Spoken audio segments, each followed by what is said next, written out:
അങ്ങനെ സർവീസ് കാലഘട്ടത്തിൻ്റെ ഇടയ്ക്ക് അരുണാചൽ പ്രദേശ് എന്ന സ്റ്റേറ്റിൽ ഒരു പോസ്റ്റിംഗ് കിട്ടി. വളരെ നല്ല സുന്ദരമായ ഒരു സംസ്ഥാനമാണ്. ഭയങ്കര പ്രകൃതി ഭംഗി, കാണാൻ ഒത്തിരി നല്ലൊരു സ്റ്റേറ്റാണ്. പിന്നെ യാതൊരുവിധ എനിക്ക് തോന്നുന്നത് എയർ ക്വാളിറ്റി ഇൻഡെക്സൊക്കെ നോക്കുകയാണെങ്കിൽ സ്വീഡനോ നോർവേയോ ഒപ്പം നിൽക്കുന്ന ഒരു സംസ്ഥാനം. പ്രകൃതി ഭംഗി എന്ന് പറഞ്ഞാൽ നമുക്ക് വിവരിക്കാനാവാത്ത പ്രകൃതി ഭംഗിയാണ് അവിടുത്തെ. ആ അരുണാചൽ പ്രദേശ് എന്ന അവിടെ ലോവർ സുബൻസിറി ഡിസ്ട്രിക്റ്റിൽ ഞങ്ങളുടെ ഒരു ക്യാമ്പുണ്ടായിരുന്നു. ഞാൻ അവിടെ ചെന്ന് അവിടുന്ന് പിന്നെ ദാമിൻ എന്ന് പറയുന്ന ഒരു സ്ഥലത്തേക്ക് നടന്നു പോകുന്ന ഒരു പോസ്റ്റ്. ആ സ്ഥലത്തേക്ക് പോകാനായിട്ട് എനിക്ക് ഓർഡർ കിട്ടി. ഞാൻ സന്തോഷത്തോടെ ആ പോസ്റ്റിലേക്ക് തിരിച്ച്. പോസ്റ്റിലേക്കുള്ള യാത്രയെന്ന് പറഞ്ഞാൽ 5 ദിവസം നടന്നു പോകണം. ചുമ്മാ വെറുതെ നടന്നാൽ പോരാ, കൊടും വനത്തിനുള്ളിൽ കൂടി. അതായത് നമ്മൾ ക്യാമ്പിൽ നിന്ന് ഒരു 17-19 കിലോമീറ്ററോളം വരും. നമ്മുടെ ഒരു റോഡ് ഹെഡുണ്ട്, അവിടം വരെ നമ്മുടെ വണ്ടിയെ കൊണ്ടുവിടും. അവിടെ കൊണ്ട് വഴി തീരുവാണ്. പിന്നെ നമ്മൾ ആ കൊടും വനത്തിനുള്ളിൽ കൂടിയാണ് നടക്കേണ്ടത്. അങ്ങനെ ചുമ്മാ ഈ നമ്മളെ വെറും സ്ഥലങ്ങളിൽ നടക്കുന്ന പോലെയല്ല, കൊടും വനം. 8,000-10,000 അടി ഉയരമുള്ള മല. ആ മല കയറി പിന്നെ ഒരു താഴോട്ടുള്ള താഴ്ചയാണ്. അതുപോലെയുള്ള ഒരിറക്കം. ആ ഇറക്കം കഴിഞ്ഞ് പിന്നെ അടുത്ത മല. ഇങ്ങനെ ഒരു ദിവസം നമുക്ക് പുറകെ അവിടെ ഈ ഹിൽ പ്രദേശമായതുകൊണ്ട് ഓക്സിജൻ്റെ ഒരു പ്രോബ്ലം വരും. കാര്യം ഒത്തിരി മരങ്ങളെ വനത്തിലൂടെയാണ് നടക്കുന്നതെങ്കിലും അവിടുത്തെ കാലാവസ്ഥയെന്ന് പറഞ്ഞാൽ നമ്മൾക്ക് ഒരിക്കലും പ്രവചിക്കാൻ പറ്റുന്ന രീതിയിലല്ല. വളരെ പെട്ടെന്ന് തന്നെ അവിടെ മഴ പെയ്യും. മഴ പെയ്താൽ ആ മഴയത്തൂടെ നമുക്ക് നടക്കേണ്ടി വരും. ഈ മഴ പെയ്ത് കഴിയുമ്പോൾ നമുക്ക് നടക്കുന്നതിനുള്ള പ്രശ്നമല്ല, മഴ പെയ്ത് കഴിയുമ്പോൾ അവിടുത്തെ മണ്ണ് വളരെ അതികഠിനമായിട്ട് തെന്നും നമ്മൾ. അന്നേരം ഈ നമ്മൾ ഒരു കാട്ടിൽ കൂടെ നടക്കുന്ന ഒരു പ്രത്യേകതരം ഷൂ ഉണ്ട്. ആ ഷൂ ഇട്ടുകൊണ്ടാണ് നടക്കുന്നത്. എന്ന് വരികയിൽ നമ്മളൊരു വടി, ഗാന്ധിജിയുടെ വടി എന്ന് പറയുന്ന പോലെ ഒരു വടി നമ്മളെപ്പോഴും കയ്യിൽ കരുതും. ആ വടി ഇങ്ങനെ ഓരോ സ്റ്റെപ്പിലും കുത്തിയാണ് നമുക്ക് ബാലൻസ് കിട്ടാൻ വേണ്ടി നമ്മൾ മുന്നോട്ട് പോകുന്നത്. ഒരു മലയിൽ നിന്ന് തെന്നി താഴെ പോവുകയാണെങ്കിൽ ചിലപ്പം 8,000-10,000 അടി താഴെയുള്ള കുഴിയിലേക്കാണ് നമ്മൾ ചെന്ന് വീഴുന്നത്. അവിടെ ചെന്ന് വീഴുമെന്ന് പോലും സംശയമാണ്. അതിനിടയ്ക്ക് നമ്മൾ ഏതെങ്കിലും മുളയിലോ മരത്തിലോ ഒക്കെ നമ്മൾ ഉടക്കി കിടന്നു പോകും. പിന്നെ അവിടെ നിന്ന് തിരിച്ചു കയറുക എന്ന് പറയുന്നത് വളരെ അസാധ്യമാണ്. അതിനു മുന്നേ എന്തെങ്കിലും നമുക്ക് സംഭവിക്കുക തന്നെ ചെയ്യും. അങ്ങനെ ഈ കൊടും വനത്തിനുള്ളിൽ കൂടെ നടക്കണം. നമ്മുടെ ജവാന് 2 പോട്ടർമാരെ വെച്ച് തരും. അതായത് നമ്മുടെ എന്തെങ്കിലും സാധനങ്ങളുണ്ടെങ്കിൽ അതെടുക്കും. പിന്നെ നമ്മൾക്ക് വഴിക്ക് കഴിക്കാനുള്ള അരിയും കുറച്ച് ആഹാര സാധനങ്ങളും എല്ലാം ആ പോട്ടർമാരെടുക്കും. പിന്നെ അവർ നമുക്ക് ആഹാരം ഉണ്ടാക്കി തരും. ഈ നടക്കുന്നതിന് മുന്നേ അവിടെ, കാരണം ഞാൻ ആ പോസ്റ്റിൽ ഇതിന് മുന്നേ പോയിട്ടില്ലായിരുന്നു. അതിന് മുന്നേ പോയിട്ടുള്ള ആ പിള്ളേർ പറഞ്ഞു, ഇത് എല്ലാവരും മണ്ണെണ്ണയൊക്കെ ദേഹത്ത് തൂക്കും. ഇങ്ങനെ കൈയുടെ ഈ ഭാഗം ഇവിടം വരെ നമ്മൾ ഷർട്ടിൻ്റെ ബട്ടൺസ് ഇടും. ഈ ബട്ടൺസ് ഇവിടം വെച്ച് ഇങ്ങനെ നമ്മൾ മുറുക്കിയിടും. പിന്നെ കാലിൻ്റെ ഷൂസ് ഇട്ട് കഴിഞ്ഞാൽ പാൻറ്റും ഷൂസും കൂടി ഒരു ആംഗ്ലേറ്റ് എന്ന് പറയുന്ന ഒരു സാധനമുണ്ട്. അതുകൊണ്ട് നമ്മളിങ്ങനെ ചുറ്റി വെക്കും. കാരണം ഒരിക്കലും അതിൻ്റെ ഗ്യാപ്പിൽ കൂടെ ഈ കന്നട്ട, രക്തം കുടിക്കുന്ന ലിച്ച്, നമ്മൾ ഹിന്ദിയിൽ ജോഗ് എന്ന് പറയും, ഇംഗ്ലീഷിൽ ലിച്ച് എന്ന് പറയും. നമ്മൾ ഈ കന്നട്ട എന്ന് മലയാളത്തിൽ പറയുന്ന രക്തം കുടിക്കുന്ന അട്ടയാണ്. അത് ഭയങ്കരമായിട്ട് നമ്മളെ ഉപദ്രവിക്കും. ഈ അവിടെ വനമായതുകൊണ്ട് ഇഷ്ടം പോലെ മുളകളുണ്ട്. അവർ ഈ നടപ്പുകാർ ഈ നമുക്ക് പോട്ടർമാർ തരും. അവരവിടുത്തെ ലോക്കൽസാണ്, അവർക്കറിയാം അതേക്കുറിച്ചൊക്കെ. അവർ ഈ മുള വെട്ടി ഇങ്ങനെ 4 കാല് നാട്ടിയിട്ട് ഇങ്ങനെ മുള അതിൻ്റെ മുകളിൽ വിരിച്ചിട്ട് നമുക്ക് കിടക്കാൻ വേണ്ടിയുള്ള പാകത്തിൽ മുള വെട്ടി ഈ മുളേനെ ഇങ്ങനെ പൊട്ടിച്ച് കഴിഞ്ഞ് ഇങ്ങനെ ലെവലാക്കി അതിനെ വിരിച്ചു വെക്കും. പിന്നെ അതിൻ്റെ മുകളിൽ നമുക്ക് മെത്തയ്ക്ക് പകരമായിട്ട് നമ്മൾ ബെഡിന് പകരം വാഴയില വെട്ടിയിട്ട് ആ വാഴയില അങ്ങോട്ട് മുകളിലോട്ട് വിരിക്കും. പിന്നെ മുകളിൽ മുള തന്നെ മേൽക്കൂര പോലെ ചുറ്റിയിട്ട് അതിൻ്റെ മുകളിൽ വാഴയില നെയ്യും. അങ്ങനെ ഇതിനകത്താണ് നമ്മളിവിടെ കിടക്കുന്നത് രാത്രിയിൽ. പകലൊരു 7:30-8 ആകുമ്പം നമ്മൾ നടക്കാൻ തുടങ്ങും. എന്തെങ്കിലും രാവിലെ ഒന്ന് കഴിച്ചിട്ട് ഉച്ചയ്ക്ക് ചിലപ്പം കഴിക്കും, സാഹചര്യം ഉണ്ടെങ്കിൽ. പിന്നെ കാരണം ആഹാരമൊക്കെ ഉണ്ടാക്കണമെങ്കിൽ നമുക്ക് വഴിക്ക് വെള്ളം വേണമല്ലോ. വെള്ളം എവിടെയെങ്കിലും നീരുറവയോ അല്ലെങ്കിൽ ചെറിയ നദി പോലെ ഏതെങ്കിലും സ്ഥലത്ത് നമ്മൾ ക്രോസ് ചെയ്യുന്നുണ്ടെങ്കിൽ അവിടെ വെച്ച് കുറച്ച് ആഹാരം ഉണ്ടാക്കി കഴിക്കും, അല്ലെങ്കിൽ പിന്നെ വൈകിട്ട് കഴിക്കും. ചിലപ്പോൾ നമ്മൾ വൈകിട്ടുണ്ടാക്കുന്ന ആഹാരത്തിൻ്റെ കുറച്ച് മിച്ചം വെക്കും രാവിലെ കഴിക്കാൻ വേണ്ടിയിട്ട്. ചോറും ആണ് ഉണ്ടാക്കുന്നത്, വേറെ ഒന്നും ഉണ്ടാക്കാൻ നമുക്ക് സാഹചര്യമില്ല. കാരണം ഒരു പാത്രം കാണും, അരിയും കുറച്ച് എന്തെങ്കിലും പരിപ്പോ വല്ല ഉരുളക്കിഴങ്ങ് വല്ലതൊക്കെ കാണുകയുള്ളൂ. അതൊക്കെയാണ് ഇവർ കണ്ടിച്ചിട്ടിട്ട് ഉണ്ടാക്കുന്നത്. അങ്ങനെ മിക്കവാറും ഒരു നേരമൊക്കെ കഴിപ്പുണ്ടാകുള്ളൂ. 5 ദിവസം എടുക്കും ആ പോസ്റ്റിൽ ചെല്ലാൻ വേണ്ടിയിട്ട്. രാത്രിയാകുമ്പോൾ നമുക്കങ്ങനെ ഉറങ്ങാനൊന്നും പറ്റില്ല. കാരണം ഭയങ്കര ശബ്ദമാണ്. ഈ വന്യജീവികളുടെയും പിന്നെ ഈ പ്രാണികളും കീടങ്ങളും എല്ലാം ചെവിക്കകത്ത് വന്ന് കയറും. പിന്നെ ഈ മിന്നാമിനുങ്ങ്, അങ്ങനെ ഈ ചെറിയ തരം പൂവീച്ച പോലെ ഒരു സാധനമുണ്ട്. അവിടെ മാത്രമേ ഞാൻ കണ്ടിട്ടുള്ളത്. അതിങ്ങനെ നമ്മുടെ കാലയിലോ കയ്യിലോ ഒക്കെ കടിച്ചിട്ടുണ്ടെങ്കിൽ ഇങ്ങനെ അവിടെ രക്തം കട്ട പിടിച്ച് കിടക്കും. അതിങ്ങനെ ഭയങ്കര ചൊറിച്ചിലുമായിട്ട് നമുക്ക് കുറേ ദിവസം ഒരു ഭയങ്കര ഒരു ഇറിറ്റേറ്റീവ്, അതായത് നമുക്ക് അരോചകപ്പെടുത്തുന്ന ഒരു ബുദ്ധിമുട്ടാതെ. പിന്നെ വന്യമൃഗങ്ങൾ നല്ല രീതിയിലുണ്ട്. വന്യമൃഗങ്ങൾ നമ്മുടെ ശബ്ദം ഇവർക്ക് ഈ നമ്മുടെ കൂടെയുള്ള പോട്ടർമാർക്കറിയാം. അതിന് അവരെന്ത് ചെയ്യുമെന്ന് വെച്ചാൽ, നമ്മൾ ഈ നടന്നു പോയി നമ്മൾ രാത്രി സ്റ്റേ ചെയ്യുന്ന ആ സമയത്ത് അവരവിടെ നിന്നുകൊണ്ട് അവർക്ക് ഒരു തരം ഈ ചെണ്ടയെന്ന് പറയാൻ പറ്റില്ല, അതുപോലെ ഒരു സാധനമുണ്ട്. അതേ കൊട്ടി ഇവർ ശബ്ദം ഉണ്ടാക്കും. ഇങ്ങനെ ഈ ശബ്ദം ഉണ്ടാക്കുന്നതിൻ്റെ ഉദ്ദേശം എന്താണെന്ന് വെച്ചാൽ വന്യമൃഗങ്ങൾ അടുത്ത് വരാതിരിക്കാൻ വേണ്ടിയിട്ടാണ്. പക്ഷേ ഇങ്ങനെ നമ്മൾ നടന്നു പോകുമ്പോഴത്തേക്കിന് 1-2 ദിവസം നമ്മൾ കണ്ട് ആനയെ കണ്ട്, പുലിയും കടുവയൊന്നും കണ്ടിട്ടില്ല. ആനയെ കണ്ട്, മാനിനെ കണ്ട്, ചെന്നായെ കണ്ടു. പിന്നെ ഇങ്ങനെയുള്ള ജീവികൾ എനിക്ക് തോന്നുന്നേ ഈ കടുവ, പുലി, സിംഹം ഇതൊക്കെ കുറച്ചുകൂടെ ഉള്ളിലേക്ക് വലിഞ്ഞായിരിക്കാം എന്ന് തോന്നുന്നത്. കാരണം ഈ നടപ്പാത ഇങ്ങനെ ഇടയ്ക്കൊക്കെ മനുഷ്യൻ നടക്കുന്നതുകൊണ്ട് അവർ ആ വഴി ഒഴിവാക്കുന്നതാണോ എന്നും അറിയില്ല. പക്ഷേ കാട്ടാന പല പ്രാവശ്യം നമ്മൾ നേരിട്ട് കണ്ട്. നമ്മളെ ഉപദ്രവിച്ചിട്ടില്ല. ഉപദ്രവിക്കാൻ വരുവാണെങ്കിൽ ഒരു നിവൃത്തിയില്ലെങ്കിൽ പിന്നെ തോക്ക് ഉപയോഗിക്കേണ്ടി വരും. അതായത് ജീവൻ 100% അപകടത്തിലാകുമെന്നുള്ള ഘട്ടത്തിൽ തോക്ക് ഉപയോഗിക്കേണ്ടി വരും.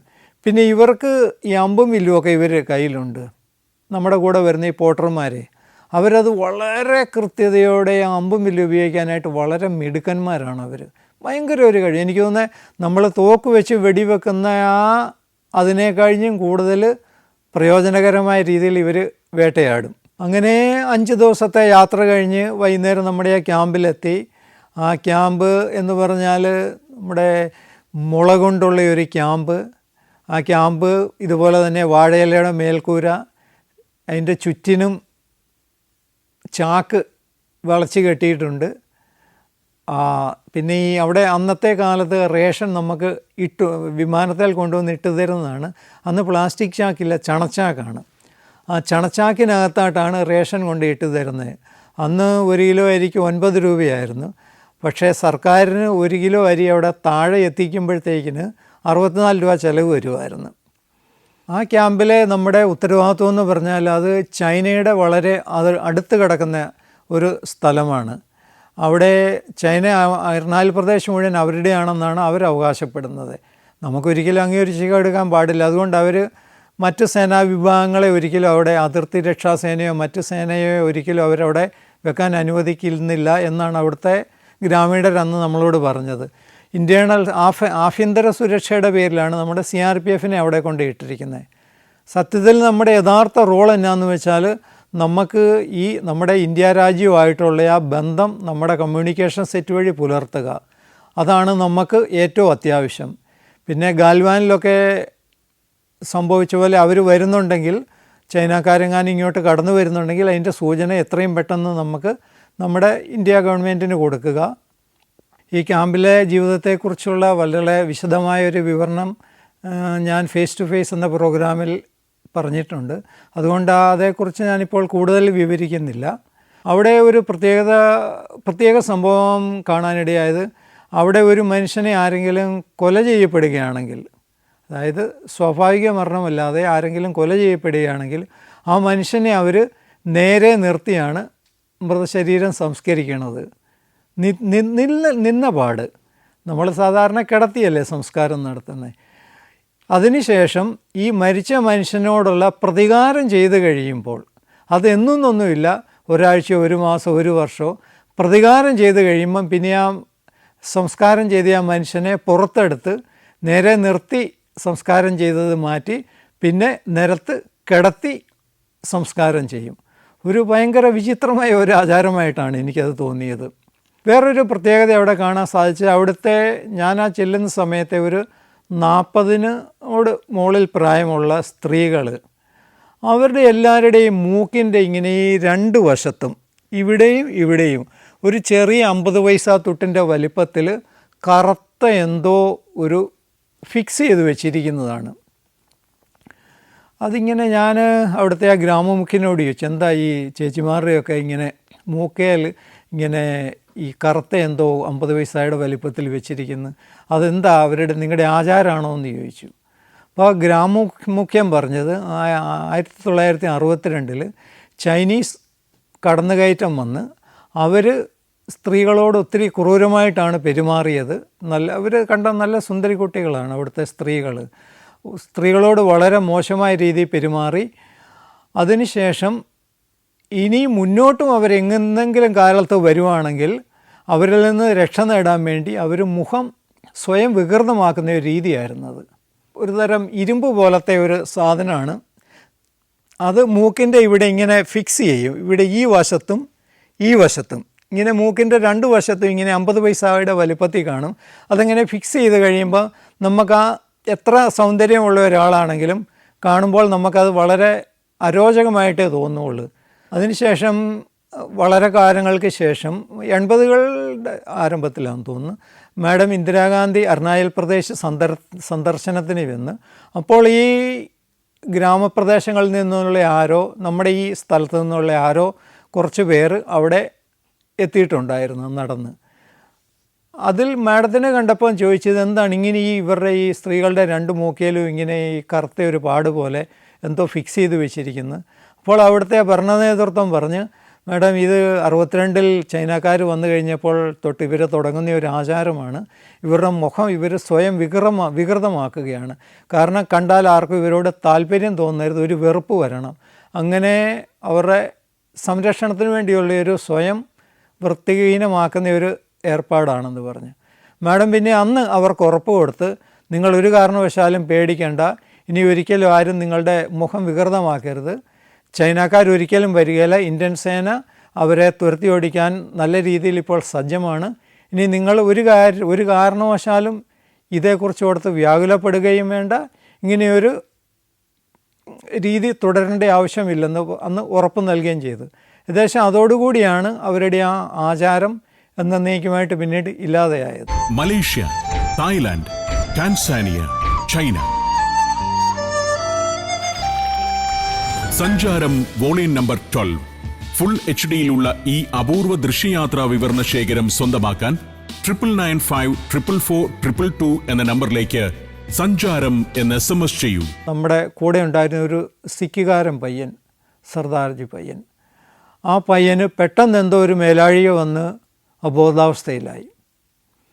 മിണ്ടുന്നുമില്ല, പറയുന്നുമില്ല, അനങ്ങുന്നുമില്ല, കുലിക്കാൽ ശരീരം കുലുങ്ങുന്ന ഒരു സ്റ്റേജ്. നമ്മൾക്കൊന്നും ചെയ്യാനൊന്നും ആവുന്നില്ല. ഒരു മെഡിസിന് നമ്മുടെ കയ്യിലില്ല. നമ്മൾ അവിടെ നിന്ന് നമ്മുടെ ബേസ് ക്യാമ്പിൽ വിളിച്ചു പറഞ്ഞ് അവർ പറഞ്ഞ്, എന്തെങ്കിലും കാലത്ത് ഹെലികോപ്റ്റർ കാലാവസ്ഥ നന്നാവുകയാണെങ്കിൽ പറഞ്ഞു വിടാം, ഇങ്ങോട്ട് അയക്കുക, അല്ലാതെ ഇപ്പോൾ ഒന്നും ചെയ്യാൻ പറ്റുകയില്ല. അതായത് നമ്മൾ ശരിക്കും പറയുന്നത് ആയുസ്സിൻ്റെ ബലത്തിൽ ജീവിക്കുക എന്ന് പറയും.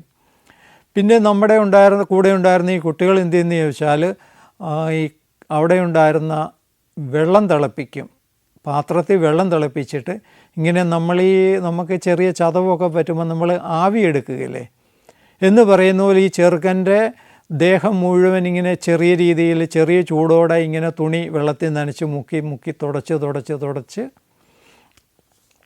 ഈ ചെറുക്കൻ ഏകദേശം 7 ദിവസം ബോധമില്ലാതെ കിടന്നു. 8ാമത്തെ ദിവസം ഞങ്ങളെ എല്ലാവരെയും അത്ഭുതപ്പെടുത്തിക്കൊണ്ട് ഈ പയ്യൻ കണ്ണ് തുറന്ന്. അന്നുണ്ടായ സന്തോഷമെന്ന് പറഞ്ഞാൽ പറഞ്ഞറിയിക്കാൻ വയ്യാത്തതായിരുന്നു. കണ്ണ് തുറന്നു കഴിഞ്ഞ് പിന്നെ നമ്മൾ ചെറിയ രീതിയിൽ അവന് ലിക്വിഡായിട്ടുള്ള ആഹാരം എല്ലാം സ്പൂണിനകത്ത് കോരി കൊടുത്ത് അവൻ പതുക്കെ 2-3 ദിവസം കൊണ്ട് സംസാരിക്കാൻ തുടങ്ങി, എഴുന്നേറ്റിരിക്കാൻ തുടങ്ങി. ഒരു 2 ആഴ്ച കൊണ്ട് ഏകദേശം പഴയ പോലെ തന്നെയായി. ഇടയ്ക്ക് ഞാൻ ഓർത്തു, ഞങ്ങളുടെ കമാൻഡറിനെ ഒന്ന് വിളിച്ച് സംസാരിച്ചിട്ട് അല്ലെങ്കിൽ എന്തെങ്കിലും ഒരു മെസ്സേജ് കൊടുത്തിട്ട് എന്നെ ഇവിടെ നിന്ന് മാറ്റണമെന്ന് പറയണമെന്ന് ഞാനിങ്ങനെ ആലോചിച്ചിരിക്കുമായിരുന്നു. ആ സമയത്താണ് നമ്മുടെ ഈ സിക്കുകാരൻ പയ്യൻ രോഗബാധിതനായി ഇങ്ങനെ ഇത്രയും ദിവസം കിടന്ന് ആ കാഴ്ചയെല്ലാം കൂടെ കണ്ടു കഴിഞ്ഞ് ഈ ക്യാമ്പിലെ പിള്ളേർ കാണിച്ച ആ സ്നേഹം കണ്ടു കഴിഞ്ഞപ്പം പിന്നെ ഞാൻ എൻ്റെ ആ മനസ്സ് മാറ്റി. ഞാൻ തീരുമാനിച്ച് ഇനി എന്ത് വന്നാലും ഞാൻ ഈ ക്യാമ്പ് വിട്ട് പോകുന്ന വിഷയമില്ല, ഈ പിള്ളേരെ വിട്ട് പോകുന്ന വിഷയമില്ല. എന്ന് ഞാൻ പോകുന്നുണ്ടോ അന്ന് ഞാൻ അവധിക്ക് പോകാൻ വേണ്ടി മാത്രമേ ഞാൻ ഈ ക്യാമ്പിൽ നിന്ന് പുറത്ത് പോവുള്ളൂ എന്ന് ഞാൻ തീരുമാനിച്ച്. അതുവരെ ഞാൻ ഈ പിള്ളേരുടെ കൂടെ കഴിയുമെന്നുള്ള ആ ഒരു തീരുമാനം എടുത്ത്. നമ്മുടെ ക്യാമ്പിലെ ആ ജീവിതം എന്ന് പറഞ്ഞാൽ നമുക്കവിടെ എല്ലാം നമ്മൾ തന്നെയാണ് ചെയ്യുന്നത്. നമുക്ക് ആഹാരം ഉണ്ടാക്കാനായിട്ട് പാചകക്കാരനോ മറ്റ് സഹായികളോ ഒന്നുമില്ല. എല്ലാം നമ്മുടെ ജവാന്മാർ തന്നെ, കോൺസ്റ്റബിൾമാർ തന്നെയാണ് ഇതെല്ലാം ചെയ്യുന്നത്. അവർ വനത്തിൽ പോയി വിറക് വെട്ടിക്കൊണ്ട് വരും, അത് ആഹാരം ഉണ്ടാക്കാൻ കഴിക്കും. അങ്ങനെ ഈ എന്നും ആവശ്യമുള്ളപ്പോൾ നമ്മൾ വിറക് വെട്ടാൻ പോകുന്നതിന് മുന്നായിട്ട് നമ്മുടെ ഈ ജവാന്മാരെപ്പോഴും മുഖത്തും കയ്യിലും കാലിലും എല്ലാം ഈ മണ്ണെണ്ണ തൂക്കുന്ന കാണാം. ഞാൻ അവരോട് ചോദിച്ചു, നമ്മളിപ്പോൾ ഈ അങ്ങനെ 5 ദിവസത്തെ യാത്ര ചെയ്ത് നടക്കാനൊന്നും അല്ലല്ലോ പോകുന്നത്, അതിനുവേണ്ടി നിങ്ങളെന്തിനാ എന്നും ഈ മുഖത്തും കയ്യിലും എല്ലാം മണ്ണെണ്ണ തൂക്കുന്നതെന്ന് പറഞ്ഞ്. അന്നേരമാണ് അവരെന്നോട് അവിടെ അതിന് കുറച്ച് ദിവസങ്ങൾക്ക് മുന്നേ, ഞാൻ ചെല്ലുന്നതിന് കുറച്ച് ദിവസങ്ങൾക്ക് മുന്നേ നടന്ന ഒരു സംഭവം പറയണത്. ഇവർ രാവിലെ വിറക് വെട്ടാൻ പോയി. വിറക് വെട്ടിയും പോകുന്നതിന് കൂട്ടൽ നിന്ന് ഒരു ജവാൻ എന്ത് ചെയ്തെന്ന് വെച്ചാൽ, അവനെന്തോ ക്ഷീണം സംഭവിച്ചോ അതോ ഉറക്ക ക്ഷീണമോ അതോ ഇനി മടിയോ എന്താണെന്നറിയില്ല, അവനിങ്ങനെ വിറക് വെട്ടുന്ന ആ പിള്ളേരുടെ നിന്ന് മാറി സ്വല്പം അകലെ, ഒരു 10-20 അടി അകലെ മാറി ഒരു മരച്ചുവട്ടി കുറച്ച് നേരം ഇരുന്ന് കഴിഞ്ഞ് അവൻ പിന്നെ ആ മരച്ചുവട്ടിലങ്ങോട്ട് കിടന്നതിനിടെ അങ്ങവന് ഉറങ്ങിപ്പോവുകയും ചെയ്തു. ഈ മറ്റു കുട്ടികൾ ഓക്കെ അവൻ കിടന്നെങ്കിൽ കിടന്നോട്ടെ എന്ന് ഓർത്ത് നമ്മുടെ മറ്റ് ജവാന്മാർ അവിടെ നിന്നുകൊണ്ട് ഈ മരം വെട്ടി അതെല്ലാം മുറിച്ച് കഴിഞ്ഞ് അവർ കുറച്ച് നേരം വിശ്രമിക്കുവാണ്.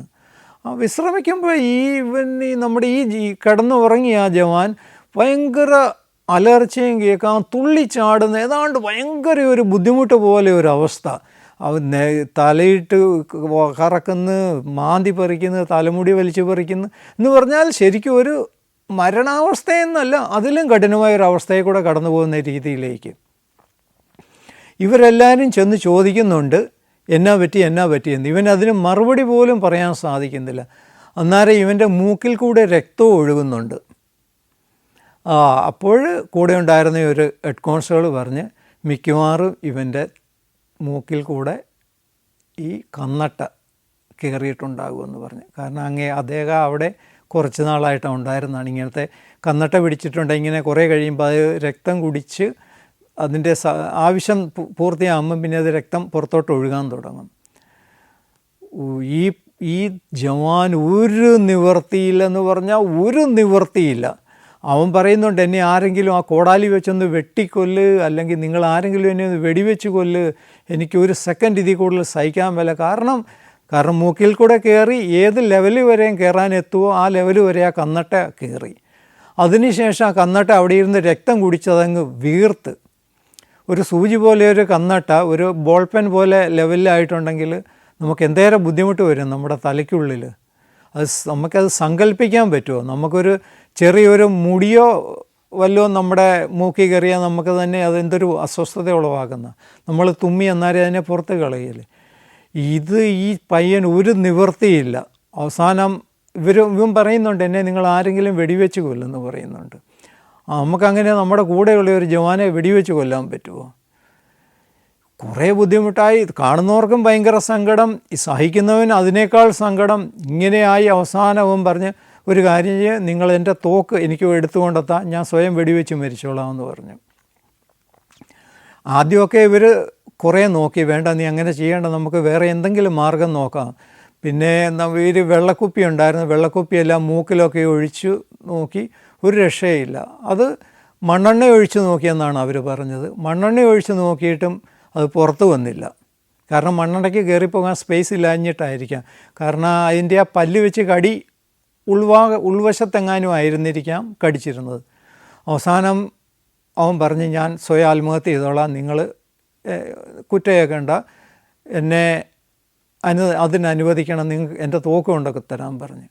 പിന്നെ അതിലൊരു ചെറുക്കൻ കൊണ്ടുവന്ന് അവൻ്റെ തോക്ക് കൊണ്ടൊക്കെ കൊടുത്ത്. അന്നേരം ആരാണ്ട് പറഞ്ഞ്, ഏതായാലും ഇവൻ മരിക്കാൻ പോവല്ലേ, അവന് ഇച്ചിരി റമ്മ് കൊടുത്തേരാ, ആ വേദന അറിയാതെ അവൻ മരിച്ചോട്ടെന്ന് പറഞ്ഞ്. അവിടുന്ന് പിന്നെ അവിടെ ചെന്ന് നേരത്തെ ഏതോ കാലഘട്ടത്തിൽ കിട്ടിയ ഒരു ഓൾഡ് മങ്ങിൻ്റെ കുപ്പി അവിടെ ഇരിപ്പുണ്ടായിരുന്നു. ഈ ചെറുക്കന് ഈ ജവാൻ അവിടെ പോയി എടുത്തുകൊണ്ട് വന്നിട്ട് ആ ധൃതിയുടെ പേരിലാണ് അവൻ ഗ്ലാസ്സോ വെള്ളമോ അല്ലെങ്കിൽ ഈ മദ്യം പാനം ചെയ്യാനുള്ള യാതൊരു സാധനവും കൊണ്ടുവന്നില്ല. പിന്നെ അതിൻ്റെ ഒന്നും ആവശ്യം ഇവർ ഉചിതമായിട്ട് കണ്ടിട്ടില്ലായിരിക്കാം. കാരണം ആത്മഹത്യ ചെയ്യാൻ പോകുന്ന ഒരുത്തന് ഇനി ഗ്ലാസ്സിനകത്ത് വെള്ളം ഒഴിച്ച് മദ്യം കുടിക്കേണ്ട കാര്യമൊന്നുമില്ലല്ലോ. ഈ കുപ്പി കൊണ്ടുവന്ന ഈ ജവാൻ ഈ മദ്യത്തിൻ്റെ കുപ്പി ഇവൻ്റെ കയ്യിലോട്ട് ഏൽപ്പിച്ചു.